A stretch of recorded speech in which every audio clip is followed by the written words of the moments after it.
Welcome to the Free Society podcast. Our programming here at Hannibal Grange University is focused on promoting the ideals of a free society. We focus on really three foundations, which are democratic form of government, free market economic systems, and cultural institutions like the church. The speakers we bring to campus and events we host emphasize these concepts that relate to these foundations. And so today we are privileged and honored to have Riley Gaines with us. She really needs no introduction. But I'll provide that for our listeners. She's a 12-time NCAA All-American swimmer. She's a director of the Riley Gaines Center. She's also a leader, one of the leading voices in defending women's single-sex spaces, advocating for equality and fairness, and standing up for women's safety, privacy, and equal opportunities. If you want to know more about Riley Gaines and the Riley Gaines Center, you can visit her website, RileyGainesCenter.org. So welcome, Riley, to our Free Society U podcast today. Well, thank you. I am so honored to be here, hence the hat. Yes. I'm a huge fan of you guys. Awesome. So we'll just start with some easy stuff. Just I thought you probably don't get a chance to talk much about swimming. No. Right?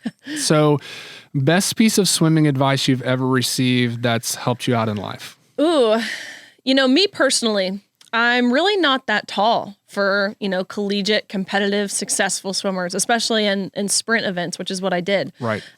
So that puts you at a pretty major disadvantage, when you have someone who's a foot taller than you, off the blocks, off the turns, touching the wall at the end. Right. It's a pretty big disadvantage. And so I really had to focus on my underwater kicks. The little dolphin kicks you do off each wall. That's actually technically where you're fastest in the pool, that segment right off the wall. So I really had to improve with that piece if I wanted to make up for the disadvantages that I had. That's good. Yeah. So you swam both the butterfly and freestyle. If you could pick one, what's your favorite? Ooh, okay. Butterfly is, that's the hard one. That's the one that you look like you're drowning most times. But really, I loved it. Yeah. My favorite event was the 200 fly. It's what I still hold the SEC record in. So, I think I'm picking butterfly. Okay. I'm one of those crazy people, When I relate. So when I first started swimming and training for Ironman races, I was in the pool over local Y, and one of the lifeguards came up to me and said, "Can I ask you a question?" Which is, one of those. Yeah. Sounds like this is loaded, right? And she said, "Why do you kick your legs the way that you do?" It sounds like a good question, but it sounds like one of those why are you the way that you are? Yeah. So apparently I was, instead of kicking my legs like this, I was kicking one leg like this, like was wounded. She was on you. And so then I was like, "Do you have any other advice to give me?" And so for 15 minutes, she stood there and gave me advice. She needs a promotion about swimming. So it helped out. It helped out greatly. So just wanted to talk a little bit about swimming. Another easy question, just to kind of lob out at you. You met with our female athletes just a little bit ago. What were your impressions of our students? I am mad that I didn't go here, to be honest with you. You have the most incredible group of female athletes, being with the softball team, the volleyball team, basketball, track and field. We even had two of the cheer captains who were there, which was so awesome. And the coaches, it really was a different feeling than I felt from really any other school, especially, teams at these schools. So like I said, I think you guys need a swim team. And if you do, I think I still got, a fifth year of eligibility with COVID and I'm taking it. Maybe you could be a coach. Hey, don't tempt me. It'd be awesome, right? No. So I'll tell you how awesome our students are. We gave you some gifts earlier. So we have another gift that we want to give you. So our students, gave you all of our female athletes signed a swim cap for you. This is so cool. For you to take. We tried to find a frame to put it in, but we couldn't quite find one that was just perfect. But in this way, you get to handle it. And I get to spend, almost every day with our female students and especially our female athletes. And they're committed. They are great academic students. And their heart really shows through. And so this just a gift from them to you for you to treasure. It says HLGU too. I like the logo. Come on. So we don't have it. That's our only HLGU swim cap ever in existence. Because we don't have a swim team. I'm going to frame it. I'm going to find a frame. Okay, that is amazing. Yeah. But this is the kind of thing, I felt in the room that you have a group of girls who are thoughtful, of course, like, oh my gosh, but just genuine kindness. They really are. It's amazing. Their Christ-like character really flows through them. I felt it. Yeah, their compassion. I see it. So to transition a little bit to think about like how we got here, right? To this what I maybe like this cultural moment of what is silliness, as you called it, craziness, this confusion about gender specific. How do you think we got here to this being specifically directed at women? A couple things. One, I think what we're seeing across the nation, really across the world right now, is weak leaders. I think our leaders are failing us, whether that's, stemming from the tippy top, the leaders of this country, but it starts at the bottom, really is where it starts, and it goes up to the top. So our leaders are failing us. We've seen a lot of cowardice, a lot of compromise from our leaders. And secondly, I think how we got here, what we've seen is we've put our heads down. And we've become complacent, and we're not looking at outside noise. We're looking at, I think especially as Christians, we do this. We have our families, we have our jobs, we have our people around us. But outside of that, we're not looking up from that. And finally, we do, or maybe we're directly impacted by it, and we see, oh my gosh, this is really a problem. So I think a sense of complacency is a big part in why we got here and how we got here. So do you think some of these leaders in your travels, like a leader that, like especially women leaders, like who would call themselves, a traditional feminist, right? Do you think they've really capitulated to the LGBTQ agenda? Definitely. I mean, if you think about now, right, the National Organization of Women, the leading women's rights organization created, I think, in the 60s or 70s. And you think about that time period, it's when the implementation of Title IX was going on. Women were finally, entering into the workplace and fighting for equal pay. These people who, like you said, would call themselves feminist, they're leading the charge now and undermining everything that they once fought for. Even if you think of someone like Billie Jean King, right? The incredible tennis player, she played in the Battle of the Sexes. And really, we have her to accredit the federal civil rights law of Title IX. We have her to a credit for that. She's now actively fighting for male inclusion in women's sports. That's crazy. It is. And it's almost, it's ironic. It's almost funny, right? Like, it's like, how do they not see the hypocrisy and the juxtaposition of what they once fought for? And now, in the name of championing women and women's rights, they're diminishing our rights. Would you ever have thought that, speaking of like Billie Jean King, I remember watching her play when I was growing up and just the dominance in her sport. Somebody like Billie Jean King and then someone like Caitlyn Jenner, right?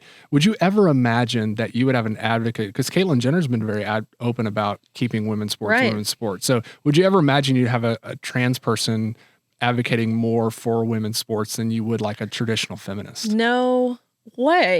No way. It's crazy to me. It is, but it shows you, like, I think we look at this issue as a lot of these cultural issues, we look at them as very polarizing and very partisan, but the reality of it is it extends beyond just what you would think would be the normal base here.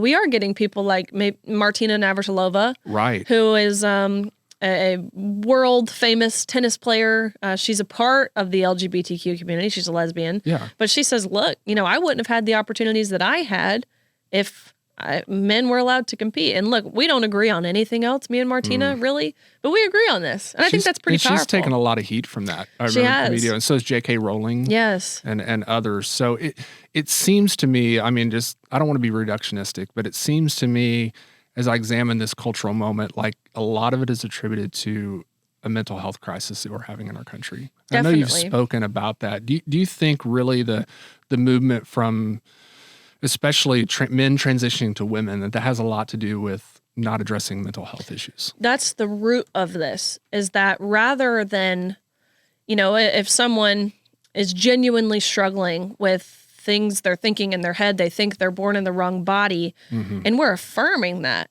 And we're telling them they're right to believe they're born in the wrong body, which, what a terrible message to send someone. Right. We're telling them they're right to feel this way. We're putting a Band-Aid on the problem. Yes. We're not fixing the problem because hormones and surgeries and different things, what we're seeing and what studies show is ultimately that doesn't fix the problem. Actually, a study out of Sweden showed that someone 10 years after dedicating themselves to fully transitioning, they're 19 times more likely to commit suicide or these other Right. horrible effects. So I absolutely believe that there's a mental health crisis that we're seeing. I think social media is to blame. I think Yeah. that this is being pushed on younger and younger kids who are vulnerable and impressionable and innocent. So yeah, absolutely. So you mentioned this a little bit in your talk with your Q&A with some of the girls, the female athletes, but you've been called a lot of things on social media, right? Some of which we won't repeat here, right? But you've been called things like the common ones, like transphobic, right? TERF, and for those who don't understand what TERF is, it's trans exclusionary radical feminism, right? Bigot, etc. Oddly enough, I noticed this week, following on social media, especially on Twitter, my so-called Twitter, like Twitter X, whatever it is, right, that you were misgendered yourself on social media this week. And so it's you've openly stated on numerous occasions that you have no animosity towards trans persons, right? And you care about equality in women's athletics. Right? Absolutely. And so why then the personal hatred and the vitriol aimed at you, and then, the constant stream of fake news? Like there was a fake article recently about, you got accepted to the 24 Olympics and Leah Thomas didn't, which is completely I'll debunk fake. that right here. That's I'm not going debunked, to the 24 Olympics. But how do you not get discouraged? Well, to answer your keep from question of why the constant stream of these petty personal attacks and name calling, I think it's very simple to understand once you kind of see it, and it's because they don't have logic on their side, and they don't have science and lived experience and truth and reasoning and common sense. They don't have that on their side. Yeah. And that's why they resort to violence sometimes. That's why they resort to spewing names, hateful, derogatory, really obscene names, because they can't dissuade from our argument, using facts or anything else. So that's why I think they use the tactics that they do. But yeah, to your point of being labeled even as anti-trans, it's like, look, my position that I've taken is very much pro-woman. It's pro-reality. It's pro-truth, pro-biblical truth, pro-fairness. That's what my stance is. It's not anti-trans. I'm standing for something rather than against something. Just a few weeks ago, I testified before Congress. Yeah. And the sitting member of Congress, Representative Lee, she's a Democrat from Pennsylvania. She starts reading her opening monologue and she says, I can't believe that I'm going to be forced to sit here and listen to this transphobic bigotry. Wow. And I was really heartbroken in that moment. And not because of that she called me names, but because, look, we're sitting in front of the beating heart of the American Republic. And a sitting member of Congress wants to resort to name calling. Yeah. And so, it's my turn and I read my testimony. And at the end, which this is entirely ad lib, and maybe I didn't mean to say it, but it came out. And I looked at Ranking Member Lee and I said, Representative Lee, if my opening testimony makes me transphobic, then by your own logic, your opening monologue makes you a misogynist. Right. Oh, and the hearing went into a tailspin. Right. I remember that, seeing that splashed across social media. And It was like she didn't even know what this word really meant. She didn't know what to do. No. They hate when their own intersectional language is used against them. I think it's because don't you think we've shifted away from an objective truth and objective morality. We've muddied the waters. And we've moved towards this, you can create your own reality and your own identity within that reality. And then if someone attacks that, they're not attacking, like a fair sort of philosophical, logical argument. They're attacking you. Yeah. Right. And so Absolutely. that's where I think the vitriol and the name calling, Absolutely. Comes from. So, what gives you hope in your struggle? Like, I know, it's a lot of negativity, right? There's a lot of it seems like there's so many, here's the latest thing that comes out, whether it be the LPGA or Rip Curl, whatever it might be. And it seems like it's a constant snowball rolling down the hill. And so sometimes, I think as I watch your story unfold, I think, how does she prevent from getting discouraged? What gives Riley Gaines hope? It's hard, truthfully. Like, there are days where it does feel like, gosh, like we're up against a bigger battle than what we can humanly face. I mean, we can't do this. I can't do this. But I'll tell you that when I start feeling that way, it's a good checkpoint for me. And I realize that, my anxiety and my worries and my stress, I'm not casting that onto the Lord. Right. And what gives me hope, and I remind myself of this pretty often, is that, look, we already know who wins. Mm-hmm. Correction, we already know who has won the war. So these little battles we face, when you already know the outcome, it makes you hopeful. It allows me to, feel lighthearted. A lot of what I feel as if I'm up against, they seem just so bogged down and heavy, and it makes me sad. I mean, I pray for these people, and I hope that and pray that their hearts are softened, because, I feel light.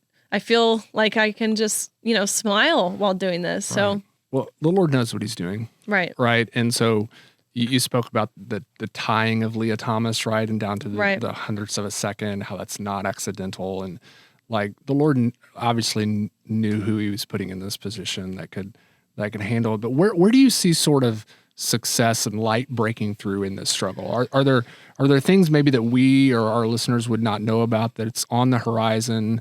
I know you talk a lot about the Massachusetts lawsuit. Yeah. That's coming up, and yes. And so are there things like that we don't know about, maybe the wider public, that absolutely gives you hope? Even here in the state of Missouri, there are some really incredible things being done. Yeah. You guys have a pretty amazing attorney general. We do. The state's lawyer. He's going to be on campus here March the 1st, I believe. Well, everyone should go and be present for that, because he's really wonderful, and he's really been, I would say, this nation's leader in pursuing litigation that would uphold the rights of parents and uphold the rights of children and of women.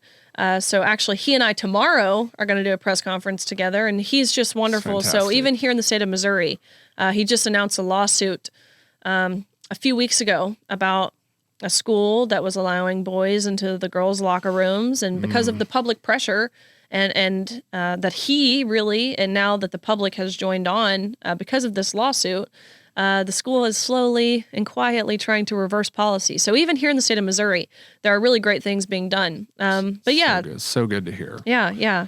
So you mentioned, you obviously we're a conservative Christian university, and like-minded with you. One of our core values here at HLGU is the promotion of a biblical worldview. So how does your Christian faith impact what you do on a daily basis? Well, what I was explaining to the girls earlier today is, I don't know how people do it without faith. I really don't. I agree. Just having something to lean on in your hard days, in your bad days, in your good days. That is, I don't know how people deal with hardships otherwise. Agreed. So that is, it really is a blessing to have a good and gracious and faithful Lord that we serve. And I remind myself of just that, like, this is who we're serving. These worldly desires, and really in this space too, what I see a lot in the political world is people who are dedicated to personal advancement, and how can they get to that next ring on the ladder. It's easy to see when you have a good perspective of really what matters, and that's not these things, materialistic items and promotions in your job. That's not what matters. What matters is spreading his word and his message and his gospel, just as his disciples were called to do. So that's what this is all about. And I have to remind myself, I don't always think this way. Of course not. I have to remind myself again, like I was telling the female athletes, like, it really has to be a balance of truth and grace, which is what our Lord does and did so well. Is balance those two things. So it's easy to become hardened, I'll say, and kind of hypocritical in a sense, and begin to feel animosity towards a certain person or something like that. But I have to remind myself, Riley, as a Christian, we're called to love everyone. Right. So just a constant reminder of that is what The Lord's been reminding us. And Definitely. Dr. Matz has talked about this. So we don't schedule, like, we have chapel speakers each week, right? Every Wednesday Right. here. And we don't give them like a text to preach, right? We don't give them like a topic, like, and say, so we don't have like a semester long topic. The last 2 chapel speakers we've had have both spoken about slowing down, resting, margin. And it's like, wow, is the Lord trying to what's he tell telling us us? something here? So, where do you find refuge in your, like, you're constantly in the public eye, social media, speaking engagements. Where's Raleigh's go-to to have refuge? Like, what do you do? I'll tell you the biggest blessing is getting married at a young age. Yeah. You hear people all the time Why say, don't more people do that? oh my gosh, it's Right. the biggest blessing. It is. And I've been, to see so many here. It's pretty cool, actually. Yeah. Because in today's culture, we see people say, oh, live your life, don't get married young. You want to have fun and go out and No, get married young. get married young. I love it. My husband, he's a constant through the ups and downs. And I'm, all over the place, and he's there through it all. So he's your stability. He's my your rock. stability. And I good. probably give him a heart attack, but at least he's my stability. Right, So exactly. definitely. So as we just kind of wrap up, just tell us a little bit more. So I mentioned the Riley Gaines Center Right. earlier at the Leadership Institute. Of course, we know this involves you speaking and traveling on a regular basis, but are there any other initiatives that the Riley Gaines Center is pursuing that maybe gets you excited, that gets you out of bed each morning and go, man, I'm really excited about this, that maybe the general public, wouldn't know about? Absolutely. The purpose and really the goal and the mission of the Riley Gaines Center is to tell the stories of other athletes, other women, other people who have been adversely affected by this gender ideology movement. Right. I mean, even here today at Hannibal LaGrange, listening to one of your softball players who said, look, I just pitched in a game where a male got up to bat. He was a DH, a designated hitter. He comes up to bat and hits it out of the park over a 400-foot fence. I mean, it's stories like that are happening all over the nation, all states, all levels, all divisions, all sports. But people don't know about them. For a variety of reasons, sometimes they're just not told on a large enough scale. Sometimes people are fearful of telling these stories for the threats and the intimidations that they are seeing from whether it be your university or outside pressure, whatever it is. But to make impact and to alert people and spread awareness that this is in fact a problem and will only continue growing at an exponential rate, might I add, we have to tell those stories. So that's what the Riley Gaines Center does. It's also a training program to help train and embolden and empower and provide resources to leaders.